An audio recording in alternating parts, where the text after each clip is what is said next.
Wait, you haven't seen Taxi Driver? I've heard it my whole life, but not anymore. And today, on a very special Anatomy of a Movie, we're going to break it down in a historical context through the prism of 2019 and in relation to a film that has been compared to a lot over the past few weeks. Joker, a special Anatomy of a Movie starts now. Welcome to Popcorn Talk, featuring movie discussion, news, and interviews. Popcorn Talk. We talk movies. And now, here's Popcorn Talk's Anatomy of a Movie. Yes, indeed. Whoa, all right. I didn't realize that we were here in the club.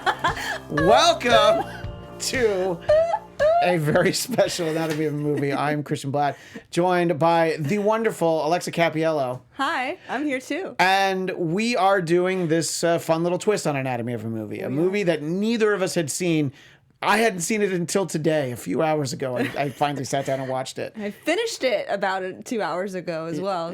So. Yeah. I know, thank you. She couldn't watch it in one sitting, which that might be an for the way that people are going to respond to what you thought. But before we get into any of that, I want to talk about two things. The first is why you think you didn't see it up until now, if there's anything specific. And also, what did you think it was about before you actually sat down to watch it? Why I haven't seen it? Well, that could be honestly about a lot of films that I should have seen but haven't seen it. It's just time, life gets in the way. You know about these movies. Like, I consider myself a cinephile. I love movies, but there are certain films that I just haven't watched. I mean, this was before I was even born. It just didn't line up with my life, okay? And the funny thing is that this is literally from when I was born. It came out the day I was born. So this movie came out the day I was born, and yet my parents did not take me. You're old. I am old, but my parents did not take me to see Taxi Driver. But here's what it comes down to with a lot of these, like when it's a classic movie that you know you should see.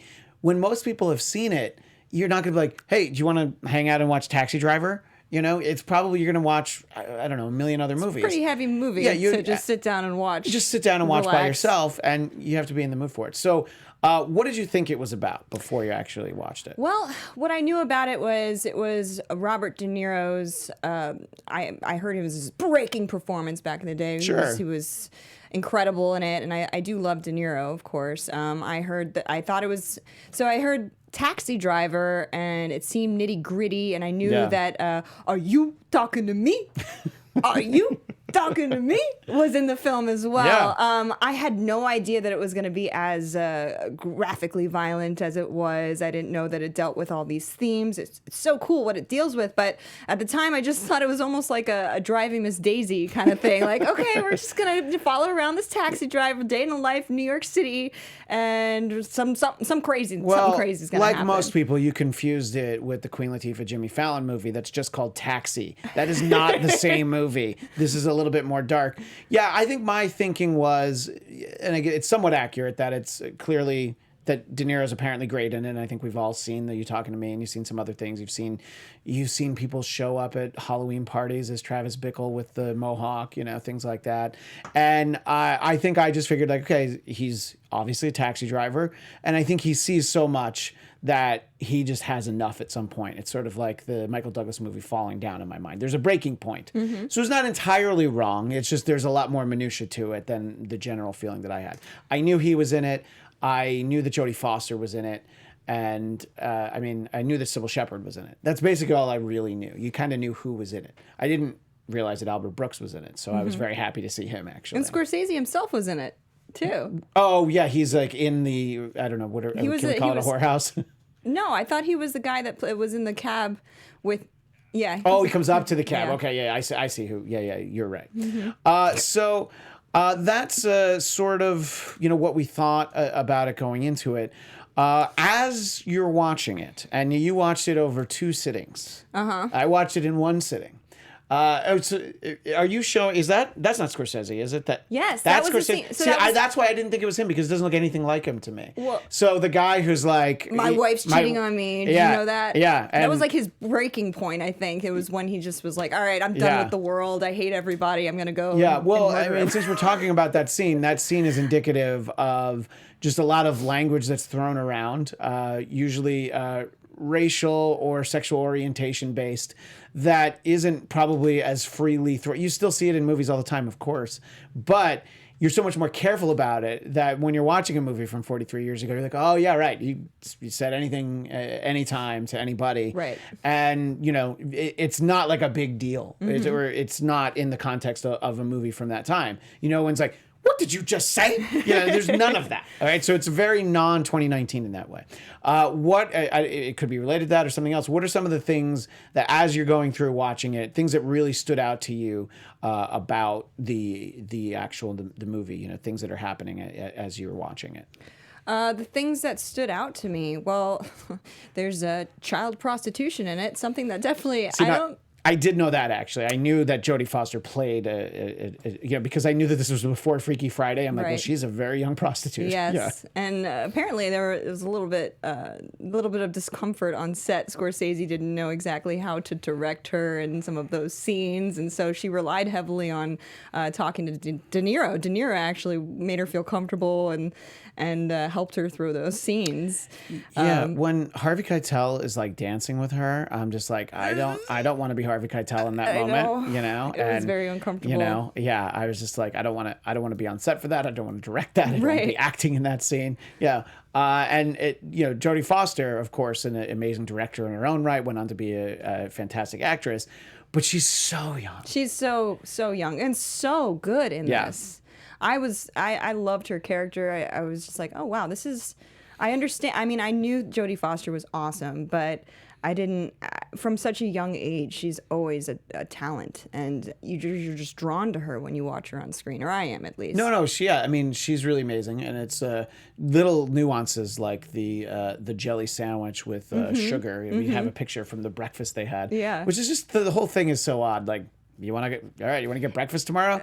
And but it shows how young she is. Yeah. You look at her and you think, oh, yeah, she's young, but she's eating a piece of bread with jelly and sugar on top as her breakfast because she has no parental guidance. Harvey Keitel is going to tell her, you need to have a balanced breakfast with toast, juice, and milk. Yeah. Make sure.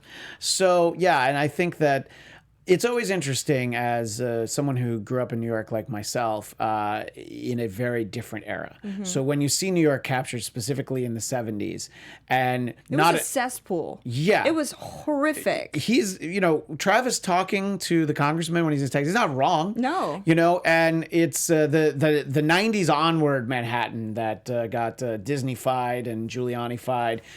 People don't understand that you would never take your family to New York for a vacation really through like the mid 80s. It was just the last place you would think to go, Right. It's the way I know I'm not trying to disparage any other cities, but it's like the way people think of Detroit. You're like, are you going to take the family to Detroit? Look, it's just really. I mean, there's a reason why in RoboCop, another movie you haven't seen, they have New Detroit in there. So New York.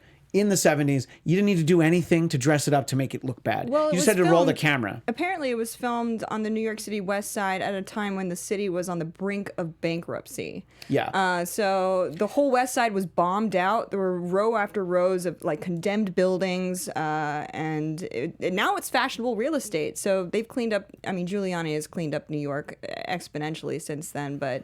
They said they didn't know that they were documenting what looked like the dying gasp of New York. Yeah, I mean, if you read a little bit about just sort of the history, there's infamous like garbage strikes and things like that, just that literally had trash piling up. It literally was Gotham City. Yeah, right. Well, exactly. It is Gotham City, which we'll tie into in a little bit. Yes, we will. I think that it couldn't have been a better setting because obviously Travis Bickle is troubled in a lot of ways. Just came out of the Vietnam War. Yeah. Just no idea what he's doing with his life, his purpose, anything. He can't sleep, so he wants to drive anytime, anywhere. Right. He's ready to work. But at the same time, he's also someone that, what are the odds that Travis Bickle gets someone as lovely as Cybill Shepherd to sit down and have coffee with him and then agree to a follow-up date? And he takes her to a porn. Yeah, so you think you've had a bad date.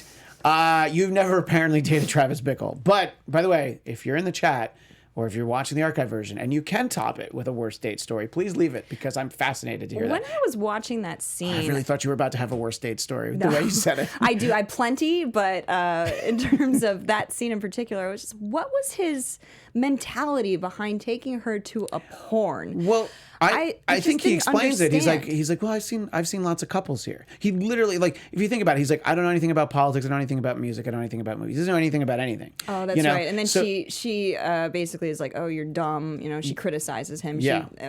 So I understand that. He didn't even know who Chris Christopherson was. Come on. But I love that he buys a record, even though he's like, I don't really have a record player. I know. So I think that, that scene is perfect in a way because it encapsulates just Classism? but it's also how out of touch he is with the reality, just society. He's definitely on the outside looking in, and he just thinks like, well, this is something that you do. We're going to a movie. I could take you other places. Just tell me where you want to go, because he doesn't know. He doesn't have like, oh, I could take you one of these 5 places. He's like, no, I know the porno theater because they show movies, and sometimes couples go there.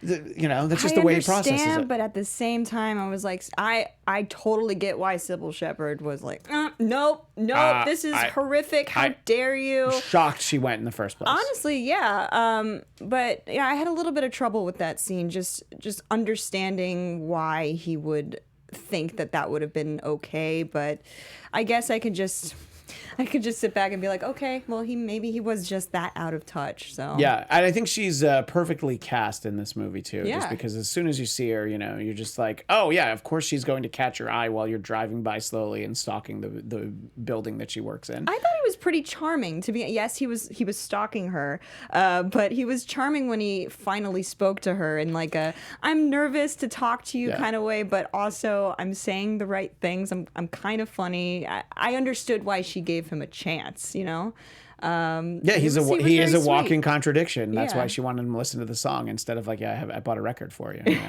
Now I have 2. I thought that when he comes in and Albert Brooks wants to help, he's like, no, I don't want to volunteer to you. I want to volunteer to her. Right. And she's like, all right. Yeah. So I think that his interactions are all just weird. We talked about him with Iris, and he's just hanging around with the guys, the other taxi drivers. Mm-hmm. You're just like. Well, it's a great cross section of the kind of people that drive taxis at night, at least in 1976. There's just like it's not the round table of King Arthur's court, but Certainly not. those scenes are great. I really enjoyed just sort of the way that guys tell stories when they're together. Well, I think Taxi Driver is just it's a commentary on loneliness, just being alone, and you could be in a city like New York City and have people all around you and still feel like you are 110% alone. And even when he's in scenes with other people, the other taxi driver dudes, like you can tell that there's just a disconnect, and all he wants to do is connect with another human being. Yeah. But even in those scenes with those guys, they're not good guys. It's hard. It's very hard, and all you want him to do is feel connected to another human, and he can't. Yeah, The only one he can is Jodie Foster, and of course he saves her in the end. Yeah, no. That is very interesting. I wanted to take a moment and talk a little bit about how the movie was received at the time, because it is now hailed as this brilliant masterpiece from Scorsese, and it's hard to dispute with De Niro's performance. Whatever you think of the movie itself, he's great in it, and you always have to take into consideration like what were the movies that that anyone had seen before this. You get these kind of performances after this, but you don't see anything like this beforehand. So it's probably particularly frightening to people. But I have just a quick summary, a quick little snippet from Roger Ebert's review from 1976. He says, Taxi Driver is a brilliant nightmare, and like all nightmares, it doesn't tell us half of what we want to know.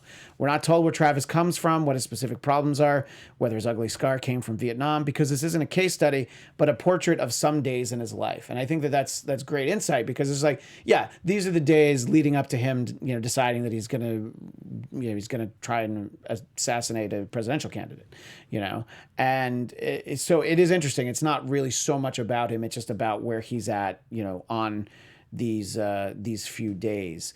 And in terms of box office, it made $28 million, which adjusted for inflation is like $125 million, which is, it's, movies make $1 billion now. It was definitely a very different time. So I think that it's, obviously at that time, there's a New Yorker review that refers to the violence in the film, because obviously there was violence in movies before this, but this became a mainstream movie and a lot of people saw it. So I think people found it all very jarring. And I mean, it is jarring, but you find yourself in 2019 probably very desensitized to a lot of it, So I think that it is very interesting to kind of think about it then, and just obviously it's always good to know what people thought about a movie at the time, because it's had 40 plus years to really grow in terms of its legend. So there are, of course, some interesting things to talk about the movie, sort of how it was perceived in the few years afterwards. And I know that Alexa has pages and pages of research, but it's fascinating. I honestly want to talk about the film ending.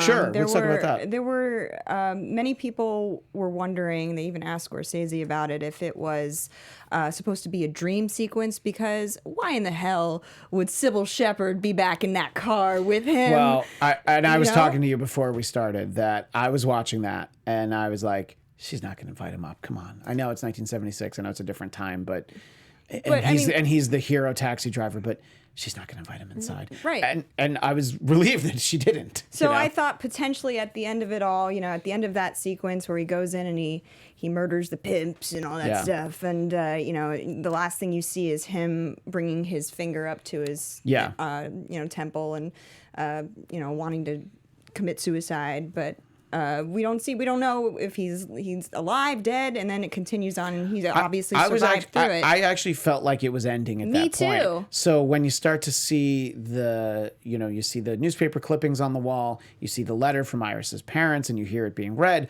I was just like, I didn't expect any of this. Right. So Scorsese acknowledged that several critics' interpretation of the film's ending, like Bickle's dying, being Bickle's dying dream. He admits that the last scene of Bickle glancing at an unseen object implies that Bickle might fall into a rage and recklessness in the future and is like a ticking time bomb. Basically, he's saying that it all did happen, and then the very last sequence or last shot of the movie, you see him looking. He drops Cybill Shepherd off, and then he drives off, and he's looking in the rear view window, excuse me, and you can see he's not happy. Yeah, he's not happy at the end of this. He's a hero, but he's not happy, and it's just going to be this cycle, this vicious cycle that continues on. He's not. Scorsese wanted to make sure that people knew that Travis is not cured by the movie's end. He's not going to be a hero next time around. It's just going to keep on happening, and he's a product of society. Yeah, and I think that the fascinating turn that it takes, where he is hailed as the hero taxi driver, considering he wanted to murder a senator who's running for president. Right. Like, he figured that was what he was there to do, and then when that doesn't go right, he's like, well, I guess I'll go rescue that girl. Right. And in his mind, those were both things that he needed to do. Mm-hmm. And I did find that interesting, and I was just like you. I was really expecting that, like, okay, well, we're going to go back to him sitting on the couch, and we're going to know that that's some kind of, dream of how, in his last second, that's what he imagines happens for the rest of the world. So then let's transition it to sort of a very major incident, a real world incident that is stemmed from someone seeing this movie, someone else who was also very troubled. And I know that is some of the research that you've done. And why don't I let you set it up, since you have all the very nicely highlighted yellow I have notes. all the ones? Well, you have them in front of you. I could talk about it. I just see it right here. Well, yeah, of course. We can talk about it. We can talk about Hinckley, right? Yeah, John Hinckley. John Hinckley. But I feel like we should talk about the Assassin's Diary before, because that's what inspired the movie Well, itself. let's just reference that, and then we can go back to it, because I just think it's interesting how the Assassin's Diary, written by Arthur Bremer, inspired the movie, Right. which then inspired another killer. Right, So, and I mean, look, these are arguments that we still have today about a movie that we're going to compare this to, is the Joker, and it's, what is this going to lead to in the way of copycat behavior? In the case of Taxi Driver, you have a very troubled young man named John Hinckley who saw the movie and then decided that he would shoot President Reagan in order to impress Jodie Foster, whom he had written many letters to. Right. And you asked a question about those letters a little bit earlier. Yeah. So put that on the record for the show, and let's talk about the fact that he's writing these letters to Jodie Foster before this. Right. So he became obsessed with Jodie and was continuing to write her letters after seeing Taxi Driver and wanting to impress her, just wanting to get noticed by her. By a 12-year-old girl, by the way. Right, so right. let's not brush over the fact of. So he got the idea, yeah. maybe I should take a page out of Taxi Driver's book and go and try to murder Ronald Reagan, which he did. Well, he didn't murder him, Oh, but he tried he got to. close enough. He tried to murder him. And again, in terms of And then he just wrote- a different time, he was able to walk up to President Reagan walking out of a hotel, and he did shoot him. And the Secret Service agent, James Brady, was wounded, and he was not paralyzed, but he had difficulty walking after that. And that inspired a handgun bill in the late 90s, the Brady bill. So there is this moment that is very important in history, and it happens because this guy saw the movie, and then he gets that idea and said, I think that John Hinckley would have done something, unfortunately, something destructive to someone. Whether no matter or what, not the movie whatever was movie he made. saw, he would have read a book. He would have seen a story in the newspaper. Something I feel like would have driven him to that. Yeah, I mean, the Assassin's Diary existed whether or not Taxi Right, Driver exactly. did. But yeah, so he kept on writing these letters to Jodie, and my question was, why did Jodie never go to the police with these letters? These seem kind of not okay. My thinking is that those letters probably went to an agent or manager's office, and she probably had a ton of fan mail. Never saw any of it, and we have some images right here, thanks to Ryan in the booth. Yes, Ryan, perfect. Yeah, and I think that she probably never knew that these letters existed. Somebody probably, I don't know, you have like a young teenage girl getting a lot of fan mail. You're just like, she doesn't need that in her life, especially from creepy older dudes, Yep, this So is true. I would assume that that's why she never knew. And he still comes up for parole every few years, John Hinckley. And I do think he gets to go spend weekends with his parents outside of any kind of confinement, but he's not been released, and it's I don't know. It tells you so much about this being a different time. I mean, the tragedy of John Lennon being shot outside of the Dakota Hotel at the end of 1980, and this is a few months later. People walking up with guns, and now it's such a very different world, and even the level of security we see in this movie, Right. Travis Bickle trying to make small talk with the Secret Service agent, basically like, sure, it'd be a shame if somebody tried to shoot the senator, wouldn't it? Yeah.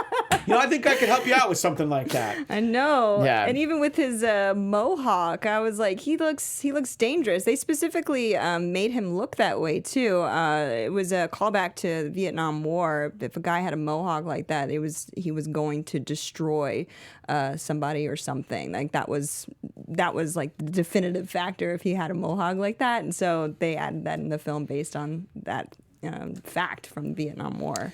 Yeah, I think that even without that, you see that guy standing there. He was smart to hang towards the back, but that Secret Service agent sure did see him. So he told us at Saigon, if you saw a guy with his head shaved, like a little mohawk, that usually meant that those people were ready to go into a certain special forces situation. You didn't even go near them; they were ready to kill. So it's like, wow. I mean, I thought he looked crazy with that mohawk, and by the way, looked kind of crazy without the mohawk, so that just pushed it over the top a little bit. The descent into madness was all over De Niro's face. He did such a wonderful job. I understand why he is praised in terms of his acting abilities in this film. So we know that this film is considered a classic, and we've danced around some things that we think stand out for it. Do you feel like it lives up to the hype? You know, it being a classic with a capital C, and what are your overall thoughts on the film? Do I feel it lives up to the hype? Well, when I was watching it, I felt this is just a gripe with Scorsese films as a whole. I understand that they are masterpieces, and I like that he takes his time. But for my taste, he takes a little too much time. Right. So I mean, it dragged. For me, it dragged. And there was just so many brooding shots of De Niro. I was like, I get it already. Let's get to the point. Let's get to the action here. But I mean, it was beautifully shot. I can appreciate all that. But does it live up to the hype? I think more so the history behind this film, what inspired it, what it inspired. right. And, you know, of course, the Joker being... Yeah, which we'll talk about yes, in a moment. we will. Yeah. Compared to it, I think that it has its place in history, and it should be in history, but is it one of the greatest films of all time? Debatable for me. Right, just for your level of enjoyment. And yeah, I think that especially when you watch an older film, you always need to take in consideration of how people felt at the time when this was new. And I can understand Yeah. when they saw it at the time, this was incredible, mind-blowing. It's a wonderful character study, relevant, and good commentary on society and what we need to improve. Right. Which is kind of, what we're talking about with the Joker. The commentary on society in 1976 is exactly the same as the commentary you would have on society in 2019. I know. And unfortunately, probably in 2040 as well. It's so sad. It's there are just a lot of universal feelings. You know, the way he feels about just he even when he has a senator in the cab and he's just like, yeah, I need somebody to trash the whole city, you know, and start over, right? You know, which is, by the way, kind of what happened in the 90s. Yeah, you know, they did kind of trash the city and start over a lot. For me, I think I have to look at it that way. It's a great performance by De Niro, and you know, at a time where, you know, just throughout the 70s, you just have these sort of amazing breakout performances from people who are considered to be the greats for the rest of time, but also the rest of their career. And I think it is an important commentary on that time period. But yeah, like you said, on society, it's certainly it's not really a fun film. No, you know, some of the Scorsese uncomfortable. movies can be more fun, but I think it's great. It's not really rewatchable. I mean, not that I would never watch it again, but I can't imagine thinking, you know what, I want to sit down and watch this Taxi Driver. Yeah. You know? And if I did, I might want to see like a sequence for some reason. Right. You know? I want to feel better about bad dates I've gone on, and I want to just relive him taking her to the porn theater. Like bits and pieces of it I would watch again, but the whole thing in its entirety, I would pass on that. Right. But let us know in the chat, whether you're watching live or the archive version, how you feel Taxi Driver stacks up.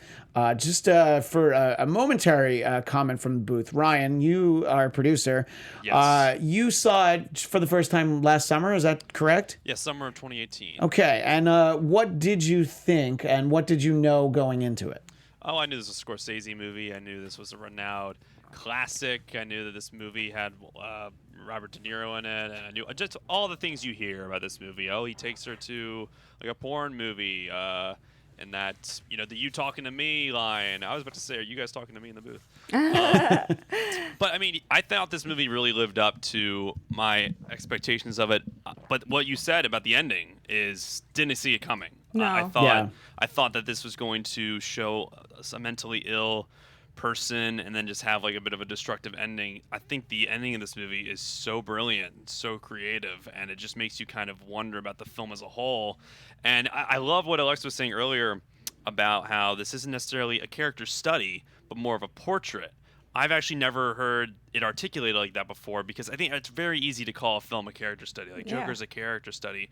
But no, it's really more of a portrait of this guy in just a few days of his life. And you know, his life obviously continued after this, but he's a ticking time bomb. And it's very similar to the Joker. I had a major critique of the Joker, which I thought was a really good movie, but I thought it was a little too similar to this. I thought that for all the unique qualities of that film, they really took a lot. Not were just influenced or inspired, but they really took a lot from this movie, which already had a lot of these brilliant themes, especially with the the hand to the head. Yeah. So I really do enjoy this movie a lot. I think its depiction of the city of New York is so there. It's so realized. Like it feels like Gotham. It feels like it's really well articulated. Right, and like I was saying, you didn't have to dress, Toronto to make it look like a bad New York. No, you just you went out on the street with cameras and you're like, oh, look at all this trash, look at the rats, look at everything. Yep. When you see the old subway cars in movies in the 70s that have all the spray paint and the graffiti on it, it's just like,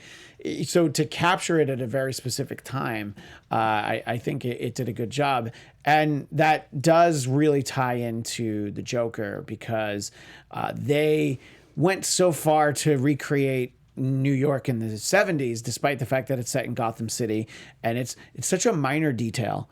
But the producer, the Murray Franklin show, is leaving a voicemail for Arthur. And the phone number is 212. So that's a New York City area code. So it's like Gotham City really is New York in the 70s. And it's such a minor thing. And I was like, well, yeah, we get it. But it jumped out at me, as small as detail as that was. And I think that they did a great job in conveying, the look and feel of a very different time. But yeah, this, Arthur and Travis, see the world, unfortunately, very similarly. And it's very obvious as to why people are comparing them to each other. It seems like there's a lot more outrage about the Joker, I think, because it is a modern film. I think it's because of what's been happening. We have random dudes going into Walmart shooting up people. We have shootings so regularly it's hard to keep up. And I think the main gripe with this coming out now is that it's incel bait. Sure. So I think that people are just worried that somebody like Hinckley is going to say, oh, well, the Joker said the world hasn't been kind to me, so I'm not going to be kind to the world, and then go and murder a bunch of innocent people because of that. Let's not forget that we do have the real world instance of the movie theater shooting in Colorado where, that guy was like, I'm the Joker. Right. So, it's like, I can understand it. I do find more dangerous than the movie itself is all the media coverage that says, when's there going to be a Joker copycat? Anybody out there? They say it so much. It's like, are you daring people to do it? And I don't think that's intentional, but it comes off that way. And the amount of coverage of like, well, somebody's going to do it. Eventually, I hope not. But if it does, somebody's going to be like, we did warn you that this movie was going to do that this movie was dangerous. But I think you can still tell the story despite that. Well, all that being said, I thought that it was incredibly pertinent to talk about mental health issues and how society is choosing or not choosing to handle them. I thought that was really important to talk about, and I'm glad that they used the Joker as a vehicle to do so. And I enjoyed it was uncomfortable to watch the entire time, and it wasn't pleasant for me. I didn't walk out of that theater and think, oh God, I feel good about my life and and everything surrounding me. You could feel good that your life isn't like anybody in the movie. Correct, I suppose. But I also, I walked out thinking he wasn't helped. No. If only he received help. Well, it's very obvious. They point to a few points in his life, and you can obviously extend that to Travis Bickle. Very different time. Mental health wasn't treated the same. People didn't look at it. And, all it was just like, I can't sleep, so I'm going to work all night. Right. There wasn't anybody for him to talk to. Right. And I think that there are people who have been critical of the portrayal of mental health in Joker. But what I will say, it is a portrayal of the issue, and they're talking about it, and it doesn't get talked about nearly enough. Exactly. I honestly, I don't care how you portray it, just as long as you portray it needs to be talked about. Yeah. We need to talk about it more. Like, finally, we had a show like Legion where they were speaking about it just a little little bit. And I'm doing a panel for American Horror Story, and it's slashers, so we're talking about serial killers, and of course mental illness comes up there too. So at least it's coming out more and more in mainstream media, but this was the biggest movie in a long time where that was at the forefront of people's mind. You could not ignore that this was the issue that we were talking about, and finally it's happening, and I think that that's good. Yeah, I think in a way, Taxi Driver and Joker sort of bookend a time period where in between the release of these two movies, mental health was treated well, and there were facilities and there was funding, and now we're sort of getting back around to there not being as much funding, so we're sort of seeing like this is the sort of thing, not literally these events, but this is the sort of a way that people feel if they're not being treated and not being taken care of, and just having, it could be as simple as taking a medication or just having somebody to talk to. And, Travis Bickle has those other idiot taxi drivers as his like confidants, he's not going to get anything out of the wizard. The guy's hardly a wizard, right. So I think that the parallels are striking. What I knew about Taxi Driver before seeing it and then actually watching the movie, you're like, oh yeah, well you can clearly see so many similarities. And there were a couple of nods that were a little bit more than a nod, I would say, from Joker. But it's dangerous, here's a quote. It shows somebody suffering when he lets society have its way with him, and freed when he has his way with society. It shows him weeping alone when he plays by the rules, and dancing wildly in public when he decides to break those rules. Right. So, I mean...